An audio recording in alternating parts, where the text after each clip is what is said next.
पंत न पावत देव सबै मुन, इंद्र महादेव जोग करी। उन वेद बिरंच विचार रहो, हर जाप न साजो एक करी। मथुरा जन को प्रभ दीन दयाल है, संगत श्रेष्ठ निहाल करी। रामदास गुरु जग तारन को, गुर जोत अर्जुन माहे तरी। सज्जन सच्चा पातशाह, सिर सांद साहो। जिस पास बैठिया सोईया, सबना दा विसाहो। सतनाम श्री वाहिगुरु साहिब जीओ। गौड़ी ग्वारेरी महला पंजवा, मन मंदर तन साजी बार। इस ही मध्य बस्त अपार, इस ही भीतर सुनियत साहो। कवन बापारी जाका ऊहा विसाहो। मन मंदर तन साजी बार, इस ही मध्य बस्त अपार। इस ही भीतर सुनियत साहो। कवन बपारी जाका ऊहा विसाहो। वाहिगुरु जी का खालसा, वाहिगुरु जी की फतेह। परम सत्कारयोग ਸਾਹਿਬ श्री गुरु ग्रंथ साहिब के चरणों में सज बैठी साध संगत जी, आप जी सारे संतोष भागे हो जिन्होंने गुरु ग्रंथ साहिब जी महाराज के दर्शन किए हैं ਅਤੇ ਅੰਮ੍ਰਿਤਮਈ ਹਰੀ ਜਸ ਕੀਰਤਨ ਗੁਰੂ ਸਿੰਘਾਂ ਕੋਲੋਂ ਸੁਣਿਆ ਹੈ। ਹੁਣ ਜੋ ਲੜੀਵਾਰ ਕਥਾ ਸ੍ਰੀ ਗੁਰੂ ਗ੍ਰੰਥ ਸਾਹਿਬ ਜੀ ਦੀ ਚੱਲਦੀ ਹੈ, ਉਹਦਾ ਪਾਠ ਆਪ ਜੀ और कथा गुरु के चरणों में सुन रहे हो। सो सारे गज के गुरु के चरणों में फतेह बुलाओ, माने काकर करो। वाहिगुरु जी का खालसा, वाहिगुरु जी की फतेह। गौड़ी ग्वारेरी महला पंजवा। गौड़ी राग ਦੇ ਵਿੱਚ ਗੁਆਰੇ ਦੀ ਜਾਤੀ ਹੈ ਤੇ ਮਹਲਾ ਪੰਜਵਾਂ। ਪੰਜਵੇਂ ਪਾਤਸ਼ਾਹ ਗੁਰੂ ਅਰਜਨ ਦੇਵ ਜੀ ਮਹਾਰਾਜ ਦਾ ਪਵਿੱਤਰ ਪਾਵਨ ਸ਼ਬਦ ਹੈ। ਮਨ ਮੰਦਰ ਤਨ ਸਾਜੀ ਬਾਰ। ਤੇ ਮਨ ਰੂਪੀ ਮੰਦਰ ਦੇ ਆਲੇ ਦੁਆਲੇ ਤਨ ਦੀ ਬਾਰ ਬਣਾਈ ਹੋਈ ਹੈ। ਮਨ ਮੰਦਰ ਹੈ और तन ਉਹਦੇ ਆਲੇ ਦੁਆਲੇ ਉਹਦੀ ਬਾੜ ਹੈ। ਸੋ ਇਹ ਅਕਾਲ ਪੁਰਖ ਵਾਹਿਗੁਰੂ ਪਰਮੇਸ਼ਰ ਨੇ ਐਸਾ ਮਨ ਬਣਾਇਆ ਔਰ ਇਹਦੇ ਆਲੇ ਦੁਆਲੇ ਸਰੀਰ ਹੈ, ਕਿਉਂਕਿ ਮਨ ਜਿਹੜਾ ਹੈ ਉਹ ਸਰੀਰ ਤੋਂ ਬਿਨਾਂ ਕਿਤੇ ਰਹਿ ਨਹੀਂ ਸਕਦਾ। ਵਾਰ ਤੋਂ ਬਿਨਾਂ ਖੇਤੀ ਬਚਦੀ ਨਹੀਂ ਹੈ, ਵਾਰ ਤੋਂ ਬਿਨਾਂ ਇਹ ਮਨ ਵੀ ਰਹਿਣ ਦਾ ਕੋਈ ਟਿਕਾਣਾ ਨਹੀਂ। ਇਸੇ ਕਰਕੇ ਤਨ ਬੜਾ ਕੀਮਤੀ ਹੈ। ਜਿੱਥੇ ਮਨ ਕੀਮਤੀ ਹੈ ਨਾ, ਉੱਥੇ ਤਨ ਵੀ ਬੜਾ ਕੀਮਤੀ ਹੈ, बहुत कीमती है। कबीर जी कहते इन्ना कीमती ये दुर्लभ दे, ताई किया इसनूं ये दुर्लभ दे ही है। कबीर मानस जन्म दुर्लभ है। दुर्लभ हुंदा जिहड़ा बहुत बड़ी कीमत नाल भी प्राप्त मसां हो, बड़ा दुर्लभ है, बहुत सौखा नहीं है। बहुत बड़ी कृपा होवे उस अकाल पुरख वाहिगुरू के तन मिलता है। ये तन बड़ा दुर्लभ है। कबीर मानस जन्म दुर्लभ है, होत न बारे बार। ये मुड़ मुड़ के नहीं मिलता, मुड़ मुड़ के प्राप्त नहीं होता है। ये बड़ा दुर्लभ तन है, बड़ा कीमती है। और फिर कबीर जी कहते ज्यों बन फल पाके होए ग्रह बहुत न लागे डार। जिमें दरख्त नूं लग्या फल पाके थले डिग पवे ना, मुड़ के वो डाली नाल लगता है। दुनिया यत्न कर रहे मुड़ के नहीं लग सकता। इसे तरह संसार रूपी वृक्ष के नाल सब तो कीमती फल लग्या मनुखा ते, सब तो कीमती फल संसार रूपी वृक्ष के नाल सब तो कीमती फल लग्या मनुखा ते। और बड़ी कीमती है, क्यों? ये मन है। ਔਰ ਮਨ ਦੇ ਵਿੱਚ ਕੀ ਹੈ? ਮਨ ਪਰਮਾਤਮਾ ਦਾ ਰੂਪ ਹੈ। ਮਨ ਦੇ ਵਿੱਚ ਪਰਮਾਤਮਾ ਹੈ। ਮਨ ਦੇ ਵਿੱਚ ਵਾਹਿਗੁਰੂ ਪਰਮੇਸ਼ਰ ਹੈ। ਮਨ ਤੂੰ ਜੋਤ ਸਰੂਪ ਹੈ, ਆਪਣਾ ਮੂਲ ਪਛਾਣ। ਮਨ ਹਰਜੀ ਤੇਰੇ ਨਾਲ ਹੈ, ਗੁਰਮਤੀ ਰੰਗ ਮਾਨ। ਤਨ ਦਾ ਟਿਕਾਣਾ ਬਿਨਾ ਮਨ, ਤਨ ਤੋਂ ਬਿਨਾ ਮਨ ਦਾ ਟਿਕਾਣਾ ਕੋਈ ਹੈ ਨਹੀਂ। ਤਨ ਤੋਂ ਬਿਨਾ ਮਨ ਕਿਤੇ ਕਰਨ ਵਾਸਤੇ ਜਗ੍ਹਾ ਹੈ ਨਹੀਂ। ਸੋ ਇਸੇ ਕਰਕੇ जब ये हृदय देह ना होती तो मन कैसे रहता। सिद्धा ने प्रश्न किए गुरु महाराज से, जब हृदय नहीं सी, देह नहीं सी, काया नहीं सी, उदों ये मन किथे रहिंदा सी। उदों मन वो परमात्मा की अंश उहदे नाल ही नहीं हुई सी। गुरु जी कहते, क्योंकि कहो कि ये राम की अंश जब कागज पर बैठे ना मनस, ते राम की अंश है, परमात्मा की अंश है। सो इस करके मन मंदिर तन साजी वार, ये मन रूपी मंदिर के दुआले तन की वार है। इसे दे नाल ही प्राप्ति होनी है।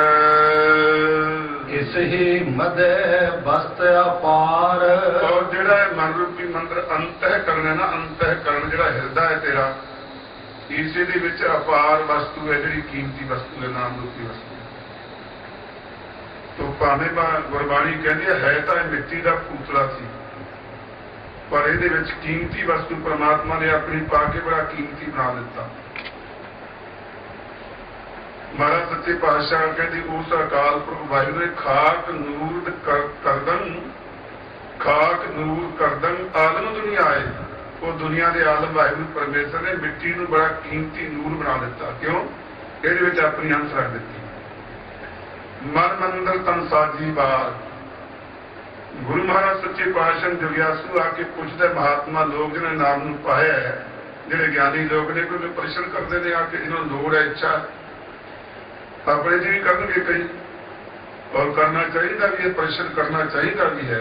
जिहड़ा मन च कोई शंका हो पूछना चाहिए। कोई सियाणा ही मिल जाता है वो शंका दूर करने वाला। सो जगियासू पूछता है महाराज सच्चे पातशाह गुरु गरीब निवाज, समान करके परमात्मा सारे व्यापक सुनीदा है, क्योंकि सारिया जगह से व्यापक है, हर एक जगह से व्यापक है परमात्मा, पर विशेष करके किथे है? ओदा विशेष करके वासा किथे है? समान करके सारे है, जिवें समान करके सारी धरती च पानी है, पर कोई समान करके पानी नूं कही जाए पानी है, पानी है, पानी तो है, पर किते सोना तो चाहिए। फिर पूछूगी भाई भाई समान करके तो धरती सारे पानी है, व्यापक है, पर किते पीण की प्यास हो जाए कोई खूह ते दसो, कोई पंप ते दसो किते है, मैं व्यापक नूं की करा। इसे तरह जगियासू जी दे जगियासा जागी पूछता है, हे महात्मा जनो, हे गुरु के प्यारो, हे गुरमुख जनो, हे गुरु जी कृपा करके दसो, वो समान करके सारे परिपूर्ण भरिया हुआ है, पर विशेष करके ठिकाना किथे होता? तो गुरु साहब जी उत्तर देते कहते मन मंदिर। महाराज कहते मन रूपी मंदिर से भाई जिहड़ा तेरे अंतःकरण अंदर मन है, इस मंदिर के विच उहदा वास्ता है। और मैं बेनती करा गुरमुख प्यारे, सारे मंदिरों तो विशेष मंदिर मनुख ही है। असी पत्थर कंकड़ के मंदिर बना के उहदे विच जिहड़ा वासा करना है वो असल में मनुख के वास्ते बनिया होगी, पर असली जिहड़ा मंदिर है, असली जिहड़ा घर है रब दा, वो परमात्मा ने ये मनुखा दे ही बनाई है। ये आओ वसदा वाहिगुरू परमेश्वर। हर मंदिर हर साजिया हर बसिया जिस माहे, हरि ने अपना मंदिर मनुखा दे बनाई है और ये वसदा है। और बाकी समान करके सारिया च ही है, सारे जीवां च, पर होर जीवां दे विच विशेष करके नहीं है। और सारिया जीवां च महाराज कहते सारे परमात्मा है। सब कट राम बोले रामा बोले, राम बिना को बोले रे, एक माटी कुंजर चीटी, तब कट राम समाना रे। सारिया दे विच परमात्मा है, कीड़ी विच भी है, हाथी विच भी है। पर हुण महाराज सच्चे पातशाह जी दसो विशेष करके किथे है? महाराज कहते मन मंदिर। ਹੁਣ देखो ना प्रश्न के नाल प्रश्न होर खड़ा हो जाता है। भाई जे मन मंदिर दे विच परमात्मा है, सवाल दे विच सवाल हो निकले। ਜੇ ਮਨ ਦੇ ਮੰਦਰ ਵਿੱਚ ਹੀ ਪਰਮਾਤਮਾ ਹੀ ਹੈ ਫਿਰ ਸਾਨੂੰ ਮਿਲਦਾ ਕਿਉਂ ਨਹੀਂ ਹੈ? ਇਹ ਤੇ ਦੂਰ ਦੇ ਕਿਤੇ ਹੈ ਨਹੀਂ। ਜੇ ਤੇ ਕਿਤੇ ਐਸੀ ਗੱਲ ਹੁੰਦੀ ਦੂਰ ਦੱਸਿਆ ਜਾਂਦਾ ਦੂਰ ਹੈ, ਜਿਵੇਂ ਕਈ ਧਰਮਾਂ ਨੇ ਬੜੀ ਗੁਰਜਤ ਪਾਤੀ ਉਹਦਾ ਕੋਈ ਉੱਤਰ ਸਹੀ ਦੇ ਨਹੀਂ ਸਕੇ, ਉਹਨੂੰ ਦੂਰ ਦੱਸ ਦਿੱਤਾ। ਮੁਸਲਮਾਨ ਧਰਮ, ਈਸਾਈ, ਇਸਲਾਮ ਧਰਮ ਕਹਿੰਦਾ ਉਹ 7ਵੇਂ ਅਸਮਾਨ ਤੇ ਰਹਿੰਦਾ, ਕਦੇ 7ਵੇਂ ਅਸਮਾਨ ਤੇ ਜਾਵਾਂਗੇ ਤਾਂ ਮਿਲੇਗਾ। ਤਾਂ ਕਿਸੇ ਨੇ ਕਿਸੇ ਢੰਗ ਨਾਲ ਦੱਸਿਆ, ਪਰ ਗੁਰੂ ਜੀ ਕਹਿੰਦੇ ਨਹੀਂ, ਕਿਤੇ ਵੀ ਨਹੀਂ। ਉਹ ਹਰ ਵੇਲੇ ਤੇਰੇ ਨਾਲ ਹੈ, ਹਰ ਜਗ੍ਹਾ ਤੇ ਵਿਆਪਕ ਹੈ, ਉਹ ਸਾਰੀਆਂ ਜਗ੍ਹਾ ਤੇ ਵਿਰਾਜਮਾਨ ਹੈ, ਪਰ ਕਿਤੇ ਵਿਸ਼ੇਸ਼ ਕਰਕੇ ਹੈ ਤਾਂ ਉਹ ਮਨ ਮੰਦਰ ਵਿੱਚ ਹੈ। ਫਿਰ ਮਹਾਰਾਜ ਮਨ ਮੰਦਰ ਵਿੱਚ ਹੈ ਤਾਂ ਮਿਲਦਾ ਕਿਉਂ ਨਹੀਂ? ਤਾਂ ਹੁਣ ਗੁਰੂ ਜੀ ਕਹਿੰਦੇ ਤਨਸਾ ਜੀਵਾਰ, ਕਹਿੰਦੇ ਕੀ ਕਰੀਏ? ਇਹ ਮਨ ਮੰਦਰ ਵਿੱਚ ਪਰਮਾਤਮਾ ਤੇ ਹੈ, ਤਨ ਰੂਪੀ ਵਾਰ ਹੈ, ਜਿਹੜੇ ਗਲਾਫ ਚੜੇ ਹੋਏ ਨੇ ਉੱਤੇ, ਕਬਰ ਤੇ ਕਬਰ ਚੜਿਆ ਹੋਇਆ, ਉਹ ਕਬਰਾਂ ਵਿੱਚ ਲੁਕਿਆ ਪਿਆ, ਕਬਰ ਚੜੇ ਹੋਏ ਹਨ। ਤਨ ਸਾਜੀ ਬਾਰ, ਤਨ ਰੂਪੀ ਬਾਰ ਹੈ ਦੁਆਲੇ ਤਾਰੀ। ਕਿਹੜੀ ਕਿਹੜੀ ਬਾਰ ਹੈ? ਜਿਹੜੇ 5 ਤੇ ਮਾਰੇ ਕਿਹੜੇ ਮੋਟੀਆਂ ਬਾਰਾਂ ਨੇ, 5, 1 ਹੋਵੇ, 2 ਹੋਵੇ, 3 ਹੋਵੇ, ਇਹਦੇ 5 ਮੋਟੀਆਂ ਬਾਰਾਂ ਨੇ। ਕਿਹੜੀ? ਅੰਨਮੈ ਕੋਸ਼, ਪ੍ਰਾਣਮੈ ਕੋਸ਼, ਮਨੋਮੈ ਕੋਸ਼, ਵਿਗਿਆਨਮੈ ਕੋਸ਼, ਆਨੰਦਮੈ ਕੋਸ਼। ਇਹ 5 ਬਾਰਾਂ ਨੇ ਆਲੇ ਦੁਆਲੇ ਉਸ ਮਨ ਮੰਦਰ ਦੇ। ਇਸ ਕਰਕੇ ਨਹੀਂ ਉਹਦੀ ਪ੍ਰਾਪਤੀ ਹੋਈ। ਕਿਹੜੀਆਂ ਕਿਹੜੀਆਂ ਬਾਰਾਂ ਬਣੀਆਂ ਨੇ? ਅਸਲ ਵਿੱਚ 5 ਸਰੀਰ ਨੇ ਹੋਰ ਜਿਹਨਾਂ ਤੋਂ ਲੰਘ ਕੇ ਜਾਣਾ। ਅੰਨਮੈ ਕੋਸ਼ ਲੈ ਪਹਿਲਾਂ ਇਹੀ ਨਹੀਂ ਟੁੱਟਦਾ ਬੰਦੇ ਕੋਲੋਂ।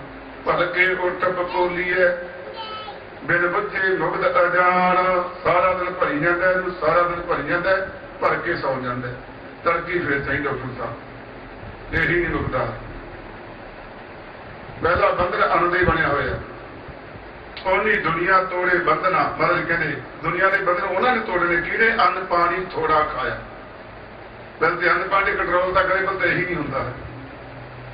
ਇਹੀ ਨਹੀਂ ਹੁੰਦਾ। ਕਦੇ ਅੰਨਮੈ ਕੋਸ਼ ਨਹੀਂ ਟੁੱਟਦਾ, ਪਰਮਾਤਮਾ ਦਾ ਕਦੇ ਪਹੁੰਚੇਗਾ। ਅਗਲੇ ਪ੍ਰਾਣਮੈ ਕੋਸ਼ ਹੈ ਜੀ। ਅੰਨਮੈ ਕੋਸ਼ ਦੇ ਵਿੱਚ ਉਲਝਿਆ ਹੈ ਬੰਦਾ। ਅੰਨੇ ਕਮਾਉਣਾ, ਅੰਨੇ ਪਕਾਉਣਾ, ਅੰਨੇ ਖਾਣਾ। ਸਾਰਾ ਦਿਨ ਗੱਲ ਅੰਨ ਦੀ ਹੈ, ਸਾਰਾ ਦਿਨ ਅੰਨ ਦੀ ਗੱਲ ਹੈ, ਸਾਰਾ ਦਿਨ ਖਾਣ ਦੀ ਗੱਲ ਚੱਲਦੀ ਹੈ।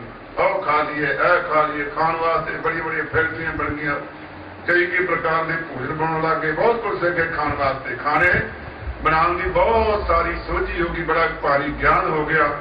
ਪਰ ਖਾਣੇ ਸੀ ਜੀਵਨ ਵਾਸਤੇ, ਕਿ ਜੀਵਨ ਬਣਿਆ ਰਹੇ, ਜਿਉਣ ਵਾਸਤੇ ਖਾਣਾ ਸੀ। ਹੁਣ ਤੇ ਉਲਟਾ ਹੋ ਗਿਆ, ਖਾਣ ਵਾਸਤੇ ਜਿਉਂਦੇ, ਖਾਈ ਜਾਣੇ, ਖਾਈ ਜਾਣੇ। ਵਿਆਹ 'ਚ ਜਾਓ, ਸ਼ਾਦੀਆਂ 'ਚ ਜਾਓ, ਖਾਣੇ ਹੀ ਖਾਣੇ। ਔਰ ਇੰਨੇ ਖਾਣੇ ਖਾ ਖਾ ਕੇ ਫਿਰ ਔਖੇ ਵੀ ਹੁੰਦੇ ਨੇ। ਬੰਦੇ ਇਹੀ ਨਹੀਂ ਟੁੱਟਦਾ। ਪਹਿਲਾ ਬੰਧਨ ਵੱਡਾ ਹੈ ਅੰਨਮੈ ਕੋਸ਼। ਅੰਨਮੈ ਕੋਸ਼ ਨੂੰ ਪਹਿਲਾਂ ਤੋੜੀਏ, ਪਹਿਲਾਂ ਖਾਣੇ ਦੇ ਉੱਤੇ ਕੰਟਰੋਲ ਹੋ ਜਾਏ। ਥੋੜਾ ਸਬਣਾ ਖਾਵਣਾ, ਥੋੜਾ ਭੋਜਨ ਗੁਰਮਤਿ ਪਾਏ। ਖਾਣਾ ਜ਼ਰੂਰ ਹੈ ਪਰ ਥੋੜਾ, ਸੌਣਾ ਜ਼ਰੂਰ ਹੈ ਪਰ ਥੋੜਾ, ਬੋਲਣਾ ਜ਼ਰੂਰ ਹੈ ਪਰ ਥੋੜਾ। ਮਹਾਰਾਜ ਕਹਿੰਦੇ ਗੁਰਮਤਿ ਹੈ। ਥੋੜਾ ਸਬਣਾ ਖਾਵਣਾ, ਥੋੜਾ ਭੋਜਨ ਗੁਰਮਤਿ ਪਾਏ। ਅਸੀਂ ਤਿੰਨਾਂ ਤੇ ਉਲਟਾ। ਅਸੀਂ ਖਾਂਦੇ ਬਹੁਤਾ, ਖਾਂਦਿਆਂ ਖਾਂਦਿਆਂ ਐਸਾ ਹੋ ਗਿਆ ਕਿ ਬਹੁਤ ਦੁਨੀਆ ਦੇ ਖਾਣ ਕਰਕੇ ਬਹੁਤ ਬਾਰੇ ਭਾਰ ਵੱਧ ਗਏ, ਵੱਡੇ ਵੱਡੇ ਪੇਟ ਹੋ ਗਏ, ਮੋਟਾਪਾ ਵੱਧ ਗਿਆ, ਬਿਮਾਰੀਆਂ ਪੈਦਾ ਹੋ ਗਈਆਂ। ਅੱਜ ਦੁਨੀਆ ਦੀ ਸਮੱਸਿਆ ਖੜੀ ਹੋ ਗਈ ਕਿ ਪਤਲੇ ਕਿਵੇਂ ਕਰੀਏ। ਕਦੇ ਸਮੱਸਿਆ ਸੀ ਕਿ ਮੋਟੇ ਕਿਵੇਂ ਕਰੀਏ, ਕਿਉਂਕਿ ਉਹਦੇ ਅੰਨ ਦਾ ਤੋੜਾ ਸੀ। ਹੁਣ ਅੰਨ ਪਾਣੀ ਇੰਨਾ ਹੋ ਗਿਆ, ਸਮੱਸਿਆ ਹੋ ਗਈ ਦੁਨੀਆ ਤੇ ਹਰ ਇੱਕ ਥਾਂ ਤੇ। ਇਹ ਸਮੱਸਿਆ ਖੜੀ ਹੋ ਗਈ, ਉਹਨੂੰ ਪਤਲੇ ਕਿਵੇਂ ਕਰੀਏ। ਮੋਟੇ ਤਾਂ ਹੋ ਹੀ ਜਾਂਦੇ ਨੇ, ਪਤਲੇ ਕਿਵੇਂ ਕਰੀਏ? ਕਿਉਂ? ਖਾਣ ਤੇ ਕੰਟਰੋਲ ਨਹੀਂ ਹੈ। ਪਹਿਲ ਤੇ ਅੰਨਮੈ ਕੋਸ਼ ਤੋੜੀਏ, ਉਹਦਾ ਵੀ ਪ੍ਰਾਣਮੈ ਕੋਸ਼ ਹੈ। ਕਿਉਂਕਿ ਜਿਵੇਂ ਅੰਨਮੈ ਕੋਸ਼ ਨੂੰ ਵਧੀਆ ਚੰਗਾ ਸਵੱਛ ਖਾਣਾ ਚਾਹੀਦਾ, ਭੋਜਨ ਸਾਫ਼ ਚਾਹੀਦਾ, ਤਾਂ ਇਹ ਸਰੀਰ ਸਥਿਰ ਰਹੇਗਾ। ਪ੍ਰਾਣਮੈ ਕੋਸ਼ ਦੀ ਖੁਰਾਕ ਹੈ, ਚੰਗੀ ਹਵਾ ਚਾਹੀਦੀ ਹੈ, ਔਰ ਚੰਗਾ ਵਾਤਾਵਰਨ ਚਾਹੀਦਾ ਹੈ, ਔਰ ਚੰਗਾ ਪ੍ਰਦੂਸ਼ਣ ਤੋਂ ਰਹਿਤ ਜੀਵਨ ਚਾਹੀਦਾ ਕਿਤੇ। ਪ੍ਰਾਣਮੈ ਕੋਸ਼ ਵਾਸਤੇ ਵੀ। ਫਿਰ ਮਨੋਮੈ ਕੋਸ਼, ਮਨ ਦੇ ਵਾਸਤੇ ਵੀ, ਕਿਉਂਕਿ ਮਨ ਦਾ ਵੀ ਜੀਵਨ ਹੈ ਆਪਣਾ। ਫੁਰਨੇ ਦੇ ਸਵਾਸ ਨੇ ਮਨ ਦੇ, ਫੁਰਨੇ ਬੰਦ ਹੋ ਗਏ, ਮਨ ਦੀ ਮੌਤ ਹੋ ਗਈ। ਮਨ ਦੇ ਸਵਾਸ ਫੁਰਨੇ ਨੇ, ਔਰ ਮਨ ਦੀ ਖੁਰਾਕ ਵਿਚਾਰ ਨੇ, ਚੰਗੇ ਮਾੜੇ ਵਿਚਾਰ। ਚੰਗਾ ਖਾਣਾ, ਕਿਸੇ ਮਨ ਦਾ ਖਾਣਾ ਚੰਗਾ ਹੈ, ਸੋ ਵਿਚਾਰ ਨੇ। ਕਿਸੇ ਮਨ ਦਾ ਖਾਣਾ ਮਾੜਾ ਹੈ, ਮਾੜੇ ਵਿਚਾਰ ਨੇ। ਮਾੜੇ ਵਿਚਾਰ, ਮਾੜਾ ਖਾਣਾ ਖਾ ਕੇ ਮਨ ਬਿਮਾਰ ਹੋ ਜਾਏਗਾ। ਮਨ ਬਿਮਾਰ ਹੈ, ਤਨ ਬਿਮਾਰ ਹੋ ਜਾਏਗਾ, ਬਿਮਾਰੀਆਂ ਦਾ ਘਰ ਪੈਦਾ ਹੋ ਜਾਏਗਾ। ਔਰ ਸਾਰੀਆਂ ਬਿਮਾਰੀਆਂ ਇਸ ਮਨ ਤੋਂ ਲੱਗਦੀਆਂ ਹਨ। ਇਸ ਕਰਕੇ ਫਿਰ ਵਿਗਿਆਨਮੈ ਕੋਸ਼, ਗਿਆਨ ਤੇ ਹੈ, ਵਿਗਿਆਨ ਤੇ ਹੈ ਕਿਸ ਚੀਜ਼ ਦਾ ਹੈ? ਅੱਜ ਗਿਆਨ ਨੇ ਕੀ ਤਰੱਕੀ ਕੀਤੀ ਹੈ? ਮਨੁੱਖਾਂ ਨੂੰ, ਸੰਸਾਰ ਨੂੰ ਮਾਰਨ ਵਾਸਤੇ ਵੱਡੇ ਵੱਡੇ ਬੰਬ ਤਿਆਰ ਕਰ ਲਏ। ਗਿਆਨ ਨੇ ਤਰੱਕੀ ਕੀਤੀ ਹੈ, ਜੀਵਨ ਵਾਸਤੇ ਨਹੀਂ ਨਿਕਟ ਕੀਤਾ। ਵੱਡੇ ਵੱਡੀਆਂ ਮਾਰਨ ਵਾਸਤੇ, ਦੁਨੀਆ ਨੂੰ ਨਸ਼ਟ ਕਰਨ ਵਾਸਤੇ, ਖਤਮ ਕਰਨ ਵਾਸਤੇ ਇੰਨੀ ਤਰੱਕੀ ਕੀਤੀ ਵਿਗਿਆਨ ਨੇ ਕਿ ਉਹ ਇੰਨੇ ਸੰਦ ਬਣਾ ਲਏ। ਕਹਿੰਦੇ 3 ਵਾਰੀ ਸਾਰੀ ਧਰਤੀ ਖਤਮ ਕਰੀ ਜਾ ਸਕਦੇ, ਇੰਨਾ ਅਸਲਾ ਤਿਆਰ ਕਰ ਲਿਆ।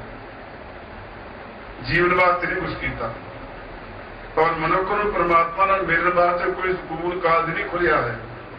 ਬੜੀਆਂ ਬੜੀਆਂ ਯੂਨੀਵਰਸਿਟੀਆਂ, ਬੜੇ ਬੜੇ ਸਕੂਲ, ਬੜੇ ਬੜੇ ਕਾਲਜ ਔਰ ਬਹੁਤ ਕੁਝ ਬਣ ਗਏ, ਪਰ ਉਹ ਸਾਰੇ ਦੇ ਸਾਰੇ ਉਹਨਾਂ 'ਚ ਪੈਦਾ ਕੀ ਹੁੰਦੇ ਨੇ? ਤੁਹਾਡੇ ਸਾਹਮਣੇ ਹੀ ਹੈ। ਕਿਧਰੋਂ ਨੱਚਣ ਵਾਲੇ, ਕਿਧਰੋਂ ਟੱਪਣ ਵਾਲੇ, ਕਿਧਰੋਂ ਨੰਗ ਧੜੰਗੇ। ਉਹਨਾਂ ਦੇ ਵਿੱਚੋਂ ਕੋਈ ਮਹਾਤਮਾ ਪੈਦਾ ਹੋਇਆ ਕਿਸੇ ਯੂਨੀਵਰਸਿਟੀ ਚੋਂ, ਕਿਸੇ ਸਕੂਲ ਕਾਲਜ ਚੋਂ ਕੋਈ ਨਾਮ ਦਾ ਰਸੀਆ ਪੈਦਾ ਹੋਇਆ? ਵਿਗਿਆਨ ਤੇ ਹੈ, ਪਰ ਉਹ ਦੁਨੀਆ ਦੀ ਖੋਜ ਵਿੱਚ ਲੱਗ ਗਿਆ, ਪੁੱਠੇ ਪਾਸੇ ਦੀ ਖੋਜ ਵਿੱਚ ਲੱਗਿਆ ਹੈ। ਔਰ ਆਨੰਦਮੈ ਕੋਸ਼, ਆਨੰਦ ਤੇ ਹੈ ਕਾਹਦਾ? ਬੜਾ ਭੰਗੜਾ ਦੇਖਿਆ, ਬੜੇ ਨੱਚਣ ਵਾਲੇ ਦੇਖੇ, ਬੜੇ ਗੀਤ ਸੁਣੇ, ਬੜੇ ਵਧੀਆ ਟਿਕਟਾਂ ਲੈ ਕੇ ਗਏ ਸੀ, ਸੁਣ ਕੇ ਆਏ ਆ, ਬੜਾ ਆਨੰਦ ਆਇਆ। ਇਹ ਆਨੰਦਮੈ ਕੋਸ਼। ਅਸੀਂ ਆਨੰਦ ਲੈਣਾ ਸੀ ਪਰਮਾਤਮਾ ਦੇ ਨਾਮ ਦਾ ਰਸ, ਵਾਹਿਗੁਰੂ ਦੇ ਨਾਮ ਦਾ ਰਸ, ਉਹ ਨਹੀਂ ਲਿਆ ਹੈ। ਇਹ ਸਾਰੀਆਂ ਉਲਟ ਪੁਲਟੇ ਵਰਤੀਆਂ ਨੇ। ਭਾਵ ਗੁਰੂ ਮਹਾਰਾਜ ਕਹਿੰਦੇ ਭਾਈ ਵਾਹਿਗੁਰੂ ਮਨ ਮੰਦਰ, ਮਨ ਰੂਪੀ ਮੰਦਰ ਅੰਤਰ ਕਰਨ ਜੋ ਪਰਮਾਤਮਾ ਹੈ, ਲੇਕਿਨ ਆਲੇ ਦੁਆਲੇ ਇਹਦੇ ਤਨ ਸਾਜੀਵਾਰ, ਇਹਦੇ 5 ਤਨ ਦੇ ਇੱਕ ਸੂਲ ਤਾਂ ਦਿਸਦਾ ਜਿਹੜਾ ਸਾਨੂੰ ਇਹਦਾ ਅੰਨਮੈ ਕੋਸ਼। ਅੰਨ ਨਾਲ ਇਹਦਾ ਜੀਵਨ ਹੈ, ਕਿਉਂਕਿ ਮਨ ਦਾ ਜੀਵਨ, ਤਨ ਦਾ ਜੀਵਨ ਕਦੇ ਅੰਨ ਨਾਲ ਨਹੀਂ ਹੈ, ਸਵਾਸ ਵੀ ਚਾਹੀਦੇ ਨੇ। ਫਿਰ ਅੰਨਮੈ ਕੋਸ਼, ਪ੍ਰਾਣਮੈ ਕੋਸ਼, ਪ੍ਰਾਣ ਵੀ ਚਾਹੀਦੇ ਨੇ। ਅੰਨ ਤੇ ਬਹੁਤ ਪਿਆ, ਪ੍ਰਾਣ ਦੀ ਸਾਹ ਹੀ ਨਹੀਂ ਆਉਂਦਾ, ਕਿਵੇਂ ਬਚੇਗਾ? ਔਰ ਸਾਹ ਹੈ ਜੇ ਅੰਨ ਨਹੀਂ, ਅੰਨਾਂ ਤੋਂ ਅੰਨ ਤੋਂ ਬਿਨਾਂ ਸਾਹ ਨਹੀਂ ਰਹਿੰਦੇ ਹਨ। ਇਸ ਕਰਕੇ ਇਹਨਾਂ ਦਾ ਮੇਲ ਹੈ ਆਪਸ ਵਿੱਚ। ਸੋ ਗੁਰਮੁਖ ਪਿਆਰੋ, ਇਹ ਪ੍ਰਾਣਮੈ ਕੋਸ਼ ਹੈ, ਫਿਰ ਮਨੋਮੈ ਕੋਸ਼ ਹੈ, ਫਿਰ ਵਿਗਿਆਨਮੈ ਕੋਸ਼ ਹੈ, ਫਿਰ ਆਨੰਦਮੈ ਕੋਸ਼ ਹੈ। ਇਹਨਾਂ ਕੋਸ਼ਾਂ 'ਚ ਉਲਝਿਆ ਹੋਇਆ, ਇਹਨਾਂ ਸਜਿਆਂ 'ਚ ਉਲਝਿਆ ਹੋਇਆ ਮਨੁੱਖ। ਇਸ ਕਰਕੇ ਉਹ ਵਾਹਿਗੁਰੂ ਪਰਮੇਸ਼ਰ ਹੈ ਤਾਂ ਮਨ ਮੰਦਰ ਦੇ ਵਿੱਚ, ਪਰ ਉਹਨੂੰ ਪ੍ਰਾਪਤ ਨਹੀਂ ਕਰ ਸਕਿਆ। ਇਸ ਹੀ ਮਦੈ ਬਸਤ ਅਪਾਰ। ਮਹਾਰਾਜ ਕਹਿੰਦੇ ਹੋਰ ਕਿਤੇ ਨਹੀਂ, ਇਸੇ ਤੇਰੇ ਮਨ ਰੂਪੀ ਮੰਦਰ ਦੇ ਵਿੱਚ, ਅੰਤਰ ਕਰਨ ਦੇ ਵਿੱਚ ਬੜੀ ਅਪਾਰ ਕੀਮਤੀ ਵਸਤੂ ਹੈ ਵਾਹਿਗੁਰੂ ਪਰਮੇਸ਼ਰ ਦੀ।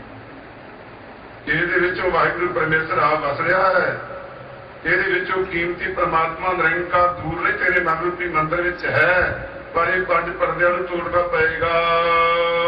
ਇਸ ਹੀ ਭੀਤਰ ਸੁਨੀਅਤ ਸਾਹੋ। ਮਹਾਰਾਜ ਕਹਿੰਦੇ ਸੁਣੀਦਾ, ਸੁਣਿਆ ਅੱਜ ਤੱਕ ਮਹਾਂਪੁਰਖਾਂ ਦੇ ਕੋਲੋਂ ਸਾਹੂ, ਜਿਹੜਾ ਉਹ ਸਾਰੀ ਸਿੱਖ ਦਾ ਸਾਹੂ ਵਾਹਿਗੁਰੂ ਪਰਮੇਸ਼ਰ ਅਕਾਲ ਪੁਰਖ ਹੈ ਨਾ, ਜਿਹਦੇ ਕੋਲੇ ਸਵਾਸਾਂ ਦੀ ਪੂੰਜੀ ਹੈ, ਜਿਹਦੇ ਕੋਲੇ ਸਾਰੀ ਦੁਨੀਆ ਦੀ ਸ਼ਕਤੀ ਦਾ ਮਾਲਕ ਹੈ, ਉਹ ਸੁਣਿਆ। ਮਹਾਰਾਜ ਕਹਿੰਦੇ ਇਸੇ ਵਿੱਚ ਹੈ, ਇਸੇ ਦੇ ਅੰਦਰ ਹੈ, ਸੁਣਿਆ। ਮਹਾਰਾਜ ਸੱਚੇ ਪਾਤਸ਼ਾਹ ਜੀ ਕਹਿੰਦੇ ਹਨ, ਕਵਨ ਵਪਾਰੀ ਜਾ ਕਾ ਉਹਾ ਵਿਸਾਹੋ। ਫਿਰ ਇਹੋ ਜਿਹਾ ਵਪਾਰੀ ਕਿਹੜਾ ਹੈ, ਇਹੋ ਜਿਹਾ ਵੰਡ ਕਰਨ ਵਾਲਾ ਕਿਹੜਾ ਹੈ? ਜਾ ਕਾ ਉਹਾ ਵਿਸਾਹੋ, ਜਿਹਨੂੰ ਵਿਸਾਹੋ ਇਸ ਗੱਲ ਤੇ ਭਰੋਸਾ ਆ ਜਾਏ, ਜਿਹਦਾ ਇਸ ਗੱਲ ਤੇ ਵਿਸਾਹੋ ਯਕੀਨ ਵੱਧ ਜਾਏ, ਭਰੋਸਾ ਵੱਧ ਜਾਏ ਕਿ ਮੇਰੇ ਅੰਤःਕਰਨ ਦੇ ਵਿੱਚ ਹੀ ਪ੍ਰਮਾਤਮਾ ਹੈ, ਮੇਰੇ ਹਿਰਦੇ ਵਿੱਚ ਹੀ ਪ੍ਰਮਾਤਮਾ ਹੈ। ਕਿਉਂਕਿ ਗੁਰੂ ਵੀ ਕਹਿੰਦੇ ਸੁਣਦੇ ਆ, ਗੁਰੂ ਕੋਲ ਸੁਣੀਏ। ਮਹਾਰਾਜ ਕਹਿੰਦੇ ਸੁਣਦੇ ਤਾਂ ਰੋਜ਼ ਆ, ਪਰ ਲੋੜ ਤੇ ਇਹ ਹੈ ਕਿ ਭਰੋਸਾ ਕਿਸ ਦਾ ਬਣੇ ਇਹਦੇ ਉੱਤੇ, ਇਹਦੇ ਤੇ ਯਕੀਨ ਕਿਸ ਦਾ ਬਣੇ, ਇਹ ਪ੍ਰਸ਼ਨ ਹੈ। ਪੁੱਤਰ ਹੈ ਕਿ ਉਹਦਾ ਯਕੀਨ ਬਣੇਗਾ ਜਿਹਦੇ ਉੱਤੇ ਗੁਰੂ ਦੀ ਕਿਰਪਾ ਹੋਏਗੀ, ਜਿਹੜਾ ਗੁਰੂ ਦੇ ਚਰਨਾਂ 'ਚ ਆਏਗਾ, ਜਿਹਦੇ ਗੁਰੂ ਮਿਹਰਬਾਨ ਹੋਏਗਾ, ਉਹਦਾ ਭਰੋਸਾ ਬਣ ਜਾਏਗਾ, ਯਕੀਨ ਬਣ ਜਾਏਗਾ। ਜਿਹਦੇ ਭਰੋਸਾ ਪੂਰਾ ਬਣ ਗਿਆ ਨਾ, ਜਿੱਥੇ ਭਰੋਸਾ ਪੂਰਨ ਹੋ ਗਿਆ 100% ਪੂਰਾ, ਉਹਦੇ ਹੀ ਪਰਮਾਤਮਾ ਅੰਦਰ ਪ੍ਰਗਟ ਹੋ ਜਾਏਗਾ। ਉਹਦੇ ਕੋਈ ਦੇਰ ਨਹੀਂ ਹੈ, ਦੇਰ ਹੈ ਸਾਡੇ ਵੱਲੋਂ ਹੈ। ਫਰੀਦ ਭਗਤ ਨੂੰ ਪੁੱਛਿਆ ਕਿਸੇ ਨੇ ਕਿੰਨੇ ਵਿੱਚ ਮਿਲ ਸਕਦਾ ਹੈ ਪਰਮਾਤਮਾ? ਫਰੀਦ ਕਹਿੰਦਾ ਇਹ ਅੱਜ ਹੀ, ਦੂਰ ਨਹੀਂ ਹੈ। ਔਰ ਅੱਜ ਦਾ ਅਰਥ ਵੀ ਹੋਣਾ ਹੀ ਹੈ। ਆਜ ਮਿਲਾਵਾ ਸੇਖ ਫਰੀਦ, ਆਜ ਦਾ ਅਰਥ ਭਗਤਾਂ ਦਾ ਹੋਣਾ ਹੀ ਹੈ ਇਸੇ ਟਾਈਮ। ਆਜ ਮਿਲਾਵਾ ਸੇਖ ਫਰੀਦ, ਕਦੇ ਮਿਲਿਆ ਕੋਈ ਟਾਕਮ ਕੁੰਦਰੀਆਂ ਮਨੋਂ ਚੱਲਣੀਆਂ। ਉਹੀ ਗੱਲ ਕਹਿੰਦੀ ਉਹੀ ਧੰਦੀਆਂ ਜਿਹੜੀਆਂ ਵਾਸਨਾਵਾਂ ਨੇ, ਇਹਨਾਂ ਨੂੰ ਰੋਕ ਤੇ ਸਹੀ, ਇਹਨਾਂ ਨੂੰ ਰੋਕਣਾ ਤੇ ਕਰ, ਇਹਨਾਂ ਨੂੰ ਰੋਕ ਕੇ ਵੀ ਜਦੋਂ ਰੁਕ ਗਈਆਂ ਉਹਦੇ ਮਿਲ ਜਾਏਗਾ। ਅਜੇ ਟੱਕ ਕੁੰਦਲੀਆਂ ਮਨੋਂ ਮਚਿੰਦਲੀਆਂ, ਅਜੇ ਤਾਂ ਇਹਨਾਂ ਦਾ ਰੌਲਾ ਗੋਲਾ ਹੈ। ਜਦੋਂ ਰੌਲਾ ਘਰ 'ਚ ਹੋਰ ਕਿਸੇ ਦਾ ਪਿਆ ਹੋਵੇ, ਬੜੇ ਬੜੇ ਢੋਲ ਖੜਕੀ ਜਾਣ, ਹੋਰ ਰੌਲਾ ਰੱਪਾ ਪਿਆ ਹੋਵੇ, ਝਗੜਾ ਸਿਰ ਛਿੜਿਆ ਹੋਵੇ, ਤੇ ਗੁਰਬਾਣੀ ਦੀ ਵਤਨ ਦੀ ਟੇਪ ਚੱਲਦੀ ਹੋਵੇ ਸੁਣੇ ਨਹੀਂ ਕਿਤੇ, ਰੌਲਾ ਤੇ ਹੋਰ ਪੈ ਰਿਹਾ। ਤੇ ਮਹਾਰਾਜ ਕਹਿੰਦੇ ਇੱਥੇ ਇੱਕ ਨਹੀਂ ਸਿਆਪਾ ਦੋ ਬੁੜੀਆਂ ਕਰਦੀਆਂ ਹੋਣ, ਘਰ ਦੇ ਵਿੱਚ ਕਹਿਣ ਲੱਗਾ ਦੋ ਬੀਬੀਆਂ ਸਿਆਪਾ ਕਰਦੀਆਂ ਹੋਣ ਨਾ, ਕਿਸੇ ਦੇ ਕੰਨ 'ਚ ਆਵਾਜ਼ ਨਹੀਂ ਪੈਂਦੀ, ਇੱਥੇ ਤੇ ਸੱਤ ਕਰਦੀਆਂ ਨੇ, ਸੱਤੀ ਰੰਨੀ ਘਰੇ ਸਿਆਪਾ ਲੋਗਣ ਕੂੜੀ ਕੰਮੀ, ਜੋ ਦੇਵੈ ਸੋ ਲਿਆ ਨਾਹੀ ਖੱਤੇ ਦਮ ਸਹਮੀ। ਇੱਥੇ ਤਾਂ ਸੱਤਾਂ ਦਾ ਸਿਆਪਾ ਹਰ ਵੇਲੇ ਚੱਲਿਆ ਹੁੰਦਾ ਹੈ। ਔਰ ਇੱਥੇ ਕੁੱਤਿਆਂ ਦੀ ਭੌਂਕ ਦੇ ਵਿੱਚ ਕਿਸੇ ਨੂੰ ਬਾਣੀ ਸੁਣੇਗੀ। ਮਹਾਰਾਜ ਸੱਚੇ ਪਾਤਸ਼ਾਹ ਕਹਿੰਦੇ ਇੱਕ ਕੁੱਤਾ ਭੌਂਕੇ, ਕਿਸੇ ਦੇ ਕੰਨ 'ਚ ਬਾਣੀ ਦੀ ਆਵਾਜ਼ ਨਹੀਂ ਪੈਣੀ, ਤੇਰੇ ਅੰਦਰ ਪਰਮਾਤਮਾ ਦੀ ਆਵਾਜ਼, ਪਰਮਾਤਮਾ ਅੰਦਰ ਹੈ। ਤੇ ਦੋ ਕੁੱਤੀਆਂ ਦੇ ਇਕੰਤਾ ਕੁੱਤਾ ਹਰ ਵੇਲੇ ਭੌਂਕਦਾ ਕਿਵੇਂ ਸੁਣੇਗਾ? ਇਹਨਾਂ ਤੋਂ ਚੁੱਪ ਕਰਾ ਤਾ। ਇੱਕ ਸਵਾਨ ਦੋਏ ਸਵਾਨੀ ਨਾਲ, ਇੱਕ ਕੁੱਤਾ ਮਨ ਰੂਪੀ, ਆਸਾ ਦੇ ਪ੍ਰਸ਼ਨ ਰੂਪੀ ਦੋ ਕੁੱਤੀਆਂ ਨੇ, ਇਹਨਾਂ ਨੂੰ ਚੁੱਪ ਤੇ ਕਰਾ ਕੇ ਤੇ ਕੁੱਤਿਆਂ ਦੀ ਗੱਲ ਦੱਸੀ ਤੇ ਬਾਹਰ ਕੁੱਤਾ ਭੌਂਕਦਾ ਹੋਵੇ, ਘਰ ਦੇ ਵਿੱਚ ਕੋਈ ਗੱਲ ਨਹੀਂ ਸੁਣੇਗੀ। ਤੇ ਮਹਾਰਾਜ ਕਹਿੰਦੇ ਤੇਰੇ ਦਾ ਤਿੰਨ ਭੌਂਕਦੇ ਨੇ, ਇੱਕ ਨਹੀਂ। ਇੱਕ ਸਵਾਨ ਦੋਏ ਸਵਾਨੀ ਨਾਲ, ਤੇ ਸੱਤ ਰੰਨਾਂ ਦਾ ਸਿਆਪਾ ਹੈ, ਇੱਕ ਨਹੀਂ ਦੋ ਨਹੀਂ, ਸੱਤੀ ਰੰਨੀ ਘਰੇ ਸਿਆਪਾ ਰੋਗਨ ਕੂੜੀ ਕੰਮੀ, ਜੋ ਦੇਵੈ ਸੋ ਲੇਵੈ ਨਾਹੀ ਖੱਟੇ ਦਮ ਸਹਮੀ। ਔਰ ਇੱਕ ਸਵਾਨ ਦੇ ਸਵਾਨੀ ਨਾਲ ਭੜਕੇ ਪਹੁੰਚੇ ਸਦਾ ਬਿਆਲ, ਕਹਿੰਦੇ ਤੜਕੇ ਤੇਰੇ ਉੱਠਣ ਤੋਂ ਪਹਿਲਾਂ ਭੌਂਕਦੇ ਨੇ, ਉੱਠਣ ਸਾਰ ਭੌਂਕਦੀਆਂ ਨੇ, ਸਾਰਾ ਦਿਨ ਭੌਂਕਦੇ ਨੇ, ਬਿਆਲ ਸ਼ਾਮ ਤੱਕ ਭੌਂਕਦੀਆਂ ਨੇ। ਔਰ ਤੇਰੇ ਉੱਠਣ ਦੇ ਨਾਲ ਹੀ ਉੱਠਦੀਆਂ ਨੇ, ਔਰ ਉਹਦੀ ਭੌਂਕਣਾ ਸ਼ੁਰੂ ਕਰ ਦਿੰਦੀਆਂ ਨੇ। ਤੈਨੂੰ ਸੁਣੇ ਕਿੱਥੋਂ ਆਵਾਜ਼ ਪਰਮਾਤਮਾ ਦੀ? ਸਾਰਿਆਂ ਦੇ ਅੰਦਰ ਵਾਹਿਗੁਰੂ ਪਰਮੇਸ਼ਰ ਦਾ ਸਦਾ ਸਭ ਤੇ ਚੱਲਦਾ ਹੈ, ਪਰ ਇਹ ਸੁਣ ਵੀ ਦੇਣ। ਇਹ ਕੁੱਤੀਆਂ ਚੁੱਪ ਕਰਨ, ਇਹ ਕੁੱਤਾ ਚੁੱਪ ਕਰੇ। ਇੱਕ ਸਵਾਨ ਦੋ ਸਵਾਨੀ ਨਾਲ ਬਲਕੇ ਪਹੁੰਚੇ ਸਦਾ ਬਿਆਲ। ਫਿਰ ਇਹਨਾਂ ਦੇ ਖਾਣ ਵਾਸਤੇ ਕੁਛ ਚਾਹੀਦਾ, ਕਿਉਂਕਿ ਕੁੱਤੇ ਕੁੱਤੀਆਂ ਪਾਣ ਵਾਲੇ ਪੁੱਛੋ, ਫਿਰ ਉਹ ਕੋਈ ਮਾਸ ਦਾ ਟੁਕੜਾ ਲਿਆਉਣਗੇ, ਕੋਈ ਕੁਛ ਨਾ ਪਾਉਣਗੇ, ਤਾਂ ਹੀ ਜੀਵਨ ਉਹਨਾਂ ਨੂੰ ਮਿਲੇਗਾ। ਫਿਰ ਇਹਨਾਂ ਵਾਸਤੇ ਤੂੰ ਵੀ ਇਹਨਾਂ ਦੀ ਖੁਰਾਕ ਲੈ ਕੇ ਆਉਣਾ। ਕੀ? ਕੂੜ ਛੁਰਾ, ਮੁੱਠਾ ਮੁਰਦਾਰ, ਝੂਠ ਬੋਲ ਕੇ ਕੂੜ, ਕਿਉਂਕਿ ਆਸਾ ਤੇਰੇ ਨਾਲ ਪੂਰੀ ਕਰਨ ਵਾਸਤੇ ਕਿੰਨਾ ਝੂਠ ਬੋਲਦੇ ਹੋ, ਅੰਦਾਜ਼ਾ ਲਾ ਲਓ। ਹਰ ਵੇਲੇ ਝੂਠ ਦੇ ਕੰਮ ਚੱਲਦਾ। ਫਿਰ ਕੂੜ ਛੁਰਾ, ਕੂੜ ਦਾ ਛੁਰਾ ਪਕੜਿਆ, ਮੁੱਠਾ ਮੁਰਦਾਰ, ਧਾਨਕ ਰੂਪ ਰਹਾ ਕਰਤਾਲ। ਇਹ ਕਰਤਾਰ ਸਾਡਾ ਧਾਨਕਾਂ ਵਾਲਾ ਰੂਪ ਹੋ ਗਿਆ, ਧਾਨਕਾਂ ਵਾਲਾ। ਕਿਵੇਂ ਪਾਵਾਂਗੇ ਪਰਮਾਤਮਾ ਨੂੰ, ਕਿਵੇਂ ਉਸ ਤੱਕ ਪਹੁੰਚਾਂਗੇ? ਮਹਾਰਾਜ ਕਹਿੰਦੇ ਮਨ ਮੰਦਰ ਤਨ ਸਾਜੀ ਵਾਰ। ਇਹ ਭਾਈ ਮਨ ਤੇ ਮੰਦਰ ਦੇ ਪਰਮਾਤਮਾ ਹੈ, ਪਰ ਤਨ ਦੀ ਵਾਰ ਬੜੀ ਕਠੋਰ ਹੈ, ਲੰਘਣ ਦੇਵੇ ਇੱਥੋਂ ਦੀ ਕੋਈ ਤਾਂ ਹੀ ਅੱਗੇ ਜਾਈਏ ਨਾ। ਇਸੀ ਪੀਤਰ ਸੁਨੀਅਤ ਸਾਹੋ, ਕਰਨ ਵਪਾਰੀ ਜਾ ਕਾ ਉਹਾਂ ਵੇਸਾਹੋ। ਮਹਾਰਾਜ ਕਹਿੰਦੇ ਕੋਈ ਐਸਾ ਵਪਾਰੀ ਹੈ ਜਿਹਦਾ ਉਹਦੇ ਉੱਤੇ ਭਰੋਸਾ ਵੱਜ ਜਾਏ, ਜਿਹਨੂੰ ਇਸ ਗੱਲ ਦੀ ਸਮਝ ਪੈ ਜਾਏ ਕਿ ਮੈਂ ਕੁੱਤੇ ਤੇ ਕੁੱਤੀਆਂ ਬੰਦ ਕਰਾਂ, ਸੱਤਾ ਰੰਗਾਂ ਨੂੰ ਚੁੱਪ ਕਰਾਵਾਂ, ਫਿਰ ਮੈਂ ਕਿਤੇ ਅੰਦਰ ਬਣਾ, ਫਿਰ ਮੈਂ ਉਸ ਪਰਮਾਤਮਾ ਦੀ ਆਵਾਜ਼ ਸੁਣਾ, ਫਿਰ ਮੈਂ ਨਿਰੰਕਾਰ ਨੂੰ ਵੇਖਾਂ ਜਾ ਕੇ, ਜਿਹੜਾ ਮੇਰੇ ਮਨ ਵਿੱਚ ਹੀ ਵਸਦਾ ਹੈ। ਉਹ ਮਨ ਹੀ ਪਰਮਾਤਮਾ ਦੀ ਜੋਤ ਹੈ, ਮਨ ਤੋਂ ਜੋਤ ਸਰੂਪ ਹੈ। ਅਸੀਂ ਮਨ ਤੱਕ ਪਹੁੰਚੀ। ਆਪਣਾ ਮੂਲ ਪਛਾਣ, ਤੂੰ ਆਪਣੇ ਮੂਲ ਨੂੰ ਪਛਾਣ ਤੇ ਸਹੀ। ਸੋਚ ਕਰਕੇ ਮਹਾਰਾਜ ਸੱਚੇ ਪਾਤਸ਼ਾਹ ਜੀ ਹਾਜੀ ਇਹੋ ਫਰਮਾਨ ਕਰਦੇ ਹਨ, ਨਾਮ ਰਤਨ ਕੋ ਕੋ ਵਿਵਹਾਰੀ। ਨਾਮ ਰਤਨ, ਜਿਹੜਾ ਨਾਮ ਰੂਪੀ ਰਤਨ ਹੈ ਨਾ, ਬੜਾ ਕੀਮਤੀ ਹੈ। ਬਲਕਿ ਰਤਨ ਦਾ ਪ੍ਰਮਾਣ ਦੇਣਾ ਪੈਂਦਾ, ਕਿਉਂਕਿ ਰਤਨ ਦੇ ਉੱਤੇ ਕੋਈ ਪ੍ਰਮਾਣ ਨਹੀਂ ਹੈ। ਰਤਨ ਦੇ ਉੱਤੇ ਕੋਈ ਪ੍ਰਮਾਣ ਨਹੀਂ, ਕਾਹਦਾ ਪ੍ਰਮਾਣ ਦੇਣਾ? ਹੋਰ ਸੰਸਾਰ ਨੂੰ ਸਮਝਾਉਣਾ ਕਿਸੇ ਲੋਟ। ਰਤਨ ਪਰਮਾਤਮਾ ਦੇ ਨਾਮ ਦੇ ਮੁਕਾਬਲੇ ਕੀ ਹੈ? ਕੁਛ ਵੀ ਨਹੀਂ, ਤੇ ਪੱਥਰ ਕੰਕਰ ਹੈ, ਕੁਛ ਵੀ ਨਹੀਂ। ਪਰ ਰਤਨ ਤੇ ਬਲਕਿ ਬੰਦੇ ਤੋਂ ਜੀ ਉੱਤੇ ਨਹੀਂ। ਜੇ ਬੰਦਾ ਹੈ ਰਤਨ ਦੀ ਕੀਮਤ ਤਾਂ ਹੈ, ਬੰਦੇ ਹੀ ਨਹੀਂ ਹੈ ਕਿਤੇ। ਸੋਨੇ ਦੀ ਕੀਮਤ ਹੋਏਗੀ ਕੋਈ? ਸੋਨੇ ਦੀ ਕੀਮਤ ਪੈਦਾ ਕਿੱਥੋਂ ਹੋਈ? ਸਮਝ ਤੋਂ। ਜਿਹਨੂੰ ਸਮਝ ਨਹੀਂ ਉਹਨੂੰ ਸੋਨੇ ਦੀ ਕੀਮਤ ਕੀ ਹੈ, ਹੀਰਿਆਂ ਦੀ ਕੀਮਤ ਕੀ ਹੈ। ਇਹ ਕੋਈ ਜਿਹਨੂੰ ਹੀਰਾ ਕਿਹੜੇ ਜਿਹੜੇ ਹਥਿਆਰ ਹੈ, ਕਿ ਬੱਕਰੀਆਂ ਚੱਲਣ ਵਾਲਾ ਹਥਿਆਰ, ਇਹਦੇ ਬੱਚਿਆਂ ਦੀ ਖੇਡਣ ਵਾਸਤੇ ਜਿਹੜਾ ਕਿਹੜਾ ਬੜਾ ਸੋਹਣਾ ਹੈ। ਕੋਈ ਚੰਗਾ ਜੌਹਰੀ ਵੀ ਆ ਗਿਆ, ਉਸਨੇ ਕਿਹਾ ਪਤਾ ਹੀ ਨਹੀਂ, ਕਹਿੰਦਾ ਜੇ ਇਹ ਬੱਚਾ ਖੇਡਦਾ ਜਿਹਦੇ ਨਾਲ, ਕਹਿੰਦੇ ਹਾਂ। ਕਹਿਣ ਲੱਗਿਆ ਮੈਂ ਦੋ ਬੱਕਰੀਆਂ ਦੇ ਦਿਓ, ਉਦੋਂ ਪੈਸੇ ਨਹੀਂ ਹੈਗੇ ਲੋਕਾਂ ਕੋਲੇ। ਕਿਸੇ ਨੇ ਇੱਕ ਗਾਂ ਲੈਣੀ ਆ, ਦੋ ਬੱਕਰੀਆਂ ਦੇ ਦੇਣੀਆਂ। ਤੂੰ ਦੋ ਬੱਕਰੀਆਂ ਲੈ ਲੈ, ਮੈਂ ਤੇਰੀ ਗਾਂ ਦੇ ਦੇ। ਚੀਜ਼ਾਂ ਦਾ ਵਟਾਂਦਰਾ ਹੁੰਦਾ ਸੀ। ਤੂੰ ਮੈਂ ਤੋਂ ਅੰਨ ਲੈ ਲੈ, ਮੈਂ ਤੈਨੂੰ ਕੱਪੜਾ ਦੇ ਦਿਆਂ, ਇਹ ਵਟਾਂਦਰਾ ਹੋ ਜਾਂਦਾ ਸੀ। ਤੇ ਦੋ ਗਾਈਆਂ ਦੇ ਕੇ ਇੱਕ ਮੱਝ ਲੈ ਲੈਣੀ। ਔਰ 2 ਮੱਝਾਂ ਲੈ ਕੇ ਘੋੜੀ ਲੈ ਲੈਣੀ, 2 ਘੋੜੀਆਂ ਲੈ ਕੇ ਊਂਠ ਲੈ ਲੈਣਾ, 2 ਊਂਠ ਲੈ ਕੇ ਕੋਈ ਹਾਥੀ ਲੈ, ਇਹ ਚਾਂਦਰਾ ਸੀ। ਉਹ ਕਹਿਣ ਲੱਗਾ ਤੇਰੇ ਕੋਲ ਵਧੀਆ ਜਿਹੜਾ ਤੇਰਾ ਬੱਚਾ ਖੇਡਦਾ ਇਹ ਮੈਨੂੰ ਦੇ ਦੇ। ਕਹਿੰਦੇ ਲੈ ਜਾ। ਕਹਿੰਦੇ 2 ਬੱਕਰੀਆਂ ਦੇ ਦੇਣਾ ਤੇਰੇ ਬੱਚੇ। ਕਹਿੰਦਾ ਹੈ ਇਹ ਖੇਡ ਪੱਥਰ ਹੈ ਮਾੜਾ ਜਾ, ਇਹਦੇ ਪਿੱਛੇ ਕਿੱਡਾ ਮੂਰਖ 2 ਬੱਕਰੀਆਂ ਨੇ ਲੱਗਾ, ਤੇਰੀ ਮਰਜ਼ੀ ਹੈ। ਉਹ ਬੜਾ ਖੁਸ਼ ਹੋਇਆ, ਕਹਿੰਦੇ ਮੇਰੇ ਲਈ ਪੱਥਰ ਦੀਆਂ 2 ਬੱਕਰੀਆਂ ਦੇ ਦੇ। ਸੋ ਗੁਰਮੁਖ ਪਿਆਰਿਓ, ਭਾਵ ਕਹਿਣ ਤੋਂ ਕਿ ਕੀਮਤ, ਇਹਦੀ ਕੀਮਤ ਹੈ ਕਿਵੇਂ? ਸਾਡੀ ਸਮਝ ਕਰਕੇ, ਮਨੁੱਖ ਕਰਕੇ। ਪਰ ਰਤਨ ਦਾ ਪ੍ਰਮਾਣ ਦੇਣਾ ਪੈਂਦਾ ਹੈ। ਨਾਮ ਰਤਨ ਕੋ ਵਿਵਹਾਰੀ। ਮਹਾਰਾਜ ਕਹਿੰਦੇ ਨਾਮ ਰੂਪੀ ਰਤਨ ਦੇ ਬਿਹਾਰੀ, ਬਿਹਾਰੀ ਵਪਾਰ ਕਰਨ ਵਾਲੇ, ਸੌਦਾ ਖਰੀਦਣ ਵਾਲੇ ਕੋਈ ਕੋਈ ਹੁੰਦੇ ਨੇ, ਹੈਨ ਵਿਰਲੇ ਨਾਹੀ ਘਣੇ। ਫੈਲ ਫਕੜ ਸੰਸਾਰ, ਫੈਲ ਫਕੜ ਕਰਨ ਵਾਲੇ ਮਿਲ ਜਾਣਗੇ, ਦਿਖਾਵੇ ਵਾਲੇ ਮਿਲ ਜਾਣਗੇ, ਦਿਖਾਵੇ ਦੇ ਸਾਧੂ ਸੰਤ ਲੱਗਣਗੇ, ਪਰ ਨਾਮ ਦਾ ਵਪਾਰੀ ਕੋਈ ਵਿਰਲਾ ਹੀ ਹੁੰਦਾ। ਗੁਰੂ ਪਿਆਰੇ ਇੰਨੇ ਨਹੀਂ ਹੁੰਦੇ ਹਨ। ਨਾਮ ਦਾ ਵਪਾਰੀ ਕੋਈ ਵਿਰਲਾ ਬੰਦਾ ਹੁੰਦਾ ਹੈ। ਨਾਮ ਰਤਨ ਕੋ ਵਿਵਹਾਰੀ, ਕੋਈ ਕੋਈ ਵਿਹਾਰ, ਕੋਈ ਕੋਈ ਵਪਾਰੀ ਹੈ ਇਸ ਨਾਮ ਰੂਪੀ ਰਤਨ ਦੇ ਖਰੀਦਣ ਵਾਲਾ। ਅੰਮ੍ਰਿਤ ਭੋਜਨ ਕਰੇ ਆਹਾਰੀ। ਉਹਦੀ ਸਿਆਣ ਕੀ ਹੈ, ਪਛਾਣ ਕੀ ਹੈ? ਵੀ ਨਾਮ ਦੇ ਰਤਨ ਦਾ ਵਪਾਰੀ ਹੈ, ਉਹਦਾ ਪਤਾ ਕੀ ਲੱਗੇ? ਅੰਮ੍ਰਿਤ ਭੋਜਨ ਕਰੇ ਆਹਾਰੀ।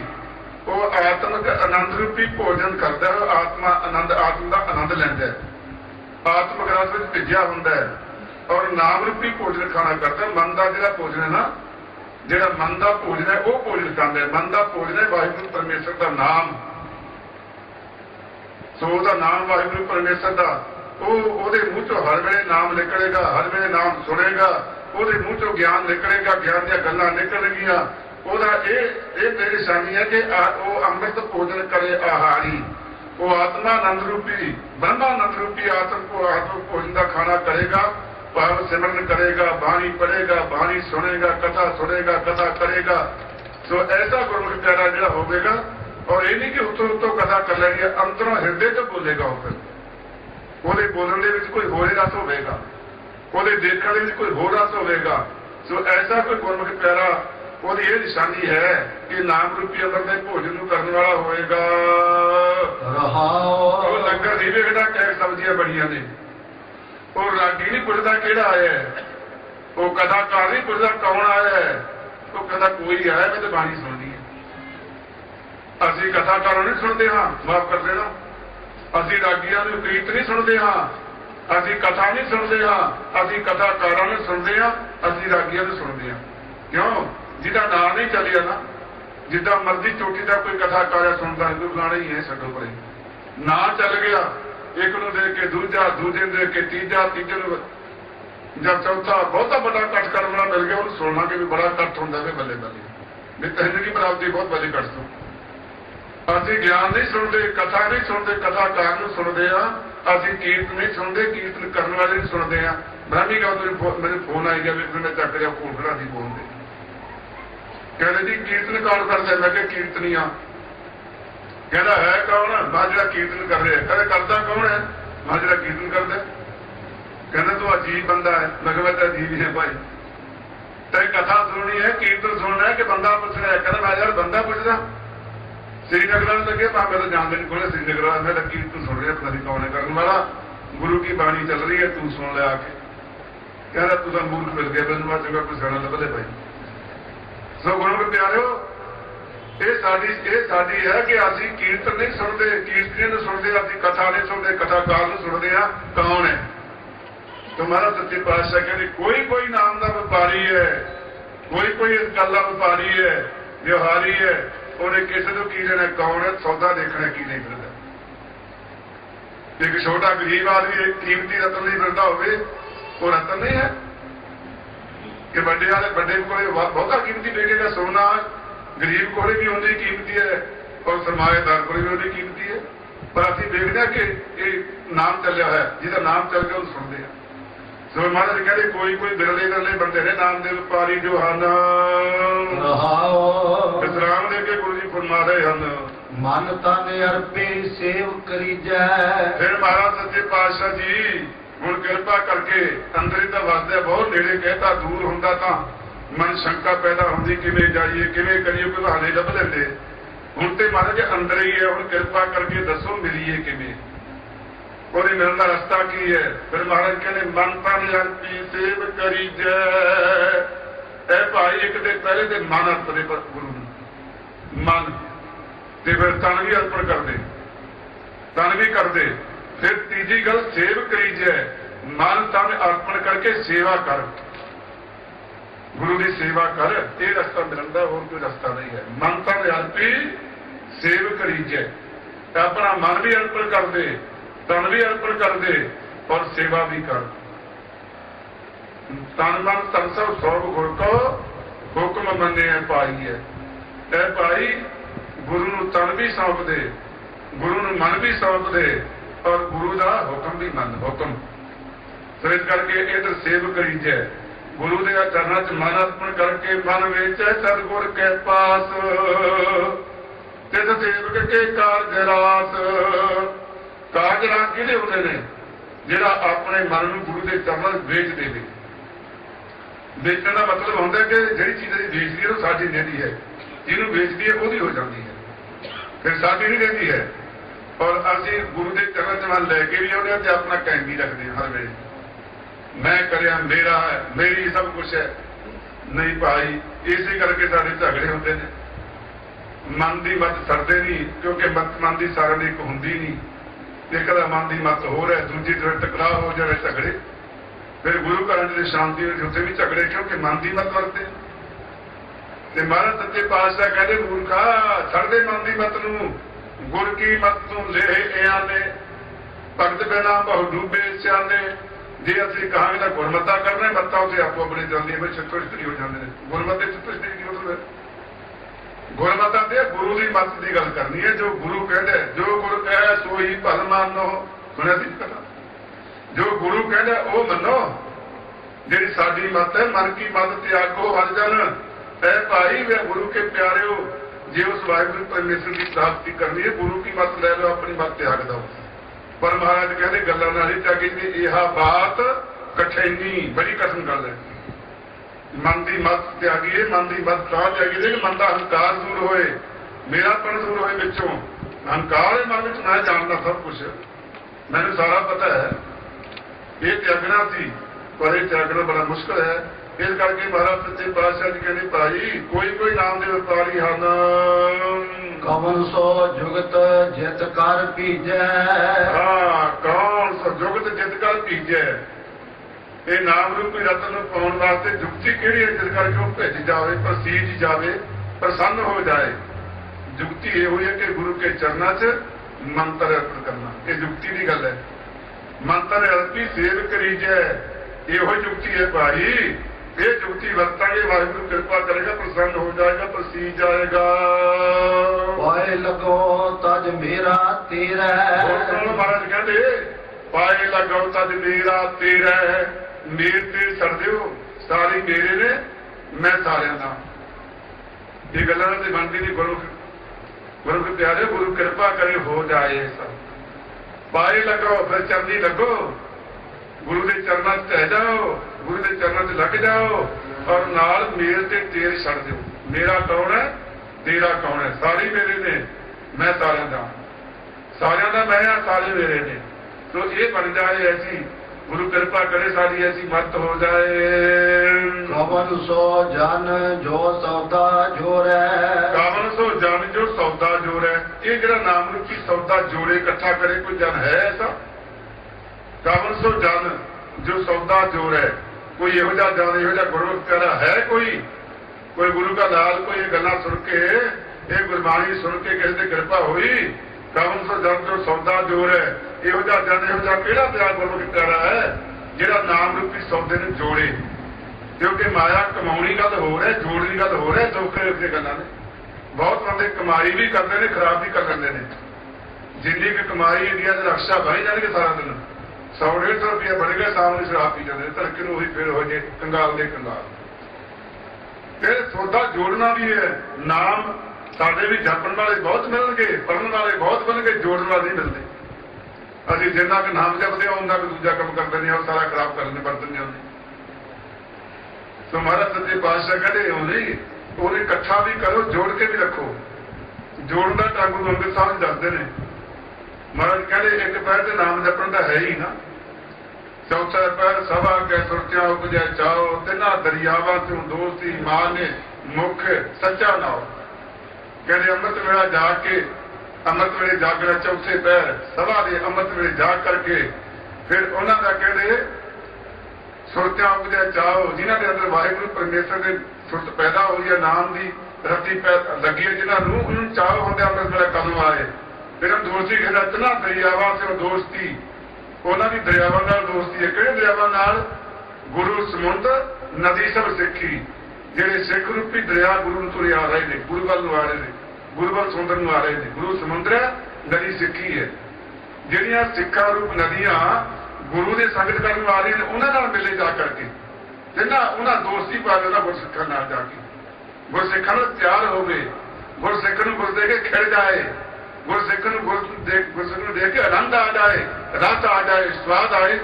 ਦੋ ਸਤੀ, ਜਿਹੜੇ ਦੋ ਸੱਤ ਮਿਲ ਕੇ ਇੱਕੋ ਹੀ ਚੀਜ਼ ਬਣ ਜਾਏ। ਦੋ ਸੱਤ, ਦੋ ਰਸ ਮਿਲਾ ਕੇ ਔਰ ਉਹਨਾਂ ਦਾ ਰਸ ਵੱਖਰਾ ਨਾ ਜਾਪੇ, ਇੱਕੋ ਹੀ ਰਸ ਬਣ ਜਾਏ। ਅਸੀਂ ਸਬਜ਼ੀ ਕਿੰਨੇ ਰਸ ਬਣਾਉਂਦੇ ਆ, ਸਾਰਿਆਂ ਦਾ ਇੱਕੋ ਹੀ ਰਸ ਬਣ ਜਾਂਦਾ। ਫਿਰ ਇਹ ਤਾਂ ਦੋ ਸਤੀ ਦਾ ਮਤਲਬ ਦੋ ਸੱਤਾਂ ਨੂੰ ਇੱਕੋ ਹੀ ਬਣਾ ਦੇਣਾ। ਤਿੰਨਾਂ ਦਰਿਆਵਾਂ ਤੋਂ ਦੋਸਤੀ ਮਾਂ ਨੇ ਮੁੱਖ ਸੱਚਾ ਨਾਮ, ਉਹਨਾਂ ਦੇ ਮਨ ਵਿੱਚ ਵੀ ਤੇ ਮੁੱਖ ਵਿੱਚ ਹੀ ਸੱਚਾ ਨਾਮ ਹੋਵੇ। ਮਤਲਬ ਹੋਰ ਨਾ ਗੱਲ ਹੋਵੇ। ਬਾਕੀ ਬਚ ਗਏ ਸੱਤ ਪੈਰ, ਉਦੋਂ ਕੀ ਕਰਨਾ ਹੈ?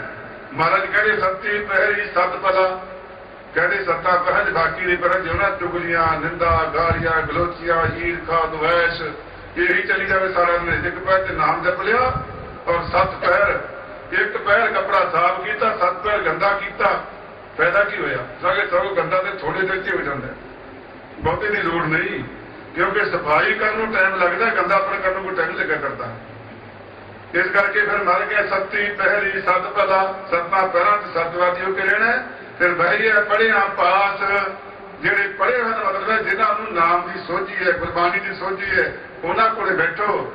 ਉੱਥੇ ਪਾਪ ਪੁੰਨ ਵਿਚਾਰੀਏ, ਕੂੜੇ ਘਟੇ ਰਾਤ। ਕੂੜ ਦੀ ਰਾਤੀ ਪੂੰਜੀ ਘਟਦੀ ਜਾਏ ਔਰ ਪਾਪ ਦੇ ਪੁੰਨ ਦੀ ਵਿਚਾਰ ਹੋਵੇ, ਉਹ ਤੋਂ ਸੱਤ ਪੈ ਉੱਥੇ ਬੈਠੋ। ਹਾਂਜੀ ਪੜ੍ਹੋ ਭਗਤੀ ਮੁਕੇ। ਮਹਿਲ ਸ਼ਾਹ ਕਾ ਕਿਨ ਵਿਦ ਪਾਵੈ, ਉਹ ਵਾਹਿਗੁਰੂ ਪਰਮੇਸ਼ਰ ਦਾ ਮੈਂ ਕਿਸੇ ਪਰ ਕੀਤਾ। ਕਵਨ ਸੋ ਜਨ ਜੋ ਸੌਦਾ ਜੋੜੈ, ਕਵਨ ਸੋ ਜਨ ਜੋ ਸੌਦਾ ਜੋੜੇ। ਸੌਦਾ ਜੋੜਨਾ ਸੱਤੀ ਪਹਿਰੀ ਸੱਤ ਭਲਾ, ਇਹ ਸੌਦਾ ਜੋੜਨੇ ਗੁਰੂ ਪਿਆਰਿਓ। ਕਿ ਕਮਾਈ ਕਰਨੀ ਬਹੁਤ ਨਹੀਂ, ਜੋੜਨੀ ਵੀ ਹੈ।